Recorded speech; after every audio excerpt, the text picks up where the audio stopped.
If he did not support Scientology or was hostile to it, he would be declared a suppressive person and Marla would be forbidden to have any contact. At the least he was being handled. As this video shows, Kent Snyder worked regularly and closely with CCHR, actively promoting legislation favorable to them. This bill is not successful, is not passed, then 2 or 3 or 4 years from now, what you're going to find is you're going to find stories of parents who said, why didn't we work harder?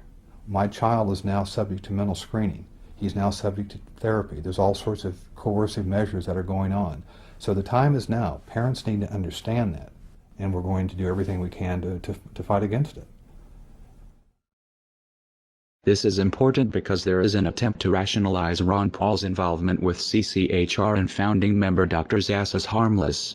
On the Ron Paul forums, when a supporter points out the Scientology connection, another member tries to spin Zass as a great libertarian who is not a Scientologist nor is sympathetic to Scientology. This is bullshit. CCHR is a branch of Scientology and SZAZS co-founded it. The Church of Scientology would never allow someone they did not control to have that much influence. The CCHR website was registered by Scientologist Amber Smayataki.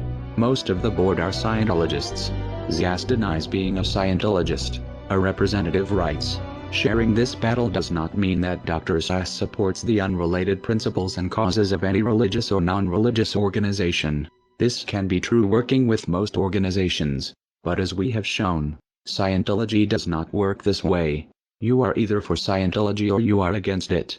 Whether SZAZS himself believes in Xenu is irrelevant. What is relevant is Scientology considers Zass non-hostile and therefore successfully handled. Kent Snyder may have something in common with Lisa McPherson. His involvement with the cult might have killed him. Like Zass, Scientology believes in an extreme version of personal responsibility. That disease is a result of body thetans and it is the Scientologists' fault for not trying hard enough to clear them. If they did, goes the theory, they would be free of disease. Zass doesn't push body thetans, but he does promote a dangerous distorted idea of mental illness that has the same potential effect, discouraging people from getting help because according to him any problems they have are imaginary. The CCHR was created in 1969. Founded by the Church of Scientology and by famous renegade psychiatrist Dr. Thomas Zass.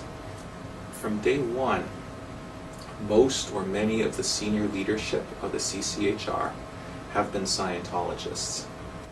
And for Zass, and of course this has been taken on big time by Scientology, therefore mental illness is not real illness. It is possible Kent Snyder's untreated illness and death was a result of adopting the Scientologist beliefs that his illness was his fault or not real. It would explain why he had no health insurance. Many Scientologists don't. It seems Snyder sincerely believed in Ron Paul's libertarian rhetoric and equally trusted his Scientologist friends, though this ultimately was not in his best interest. A further question arises. How many of Scientology ideas are influencing Ron Paul's campaign for liberty through CCHR and Zass? The Scientology connection to Ron Paul has been noted in a handful of disingenuous threads on the Ron Paul forum. They are disingenuous because they ask questions a Google search can answer in seconds, yet few people link to these results. The threads are phishing members to see how much Paul supporters know about the connection, and when someone appears knowledgeable, the information is spun. In one of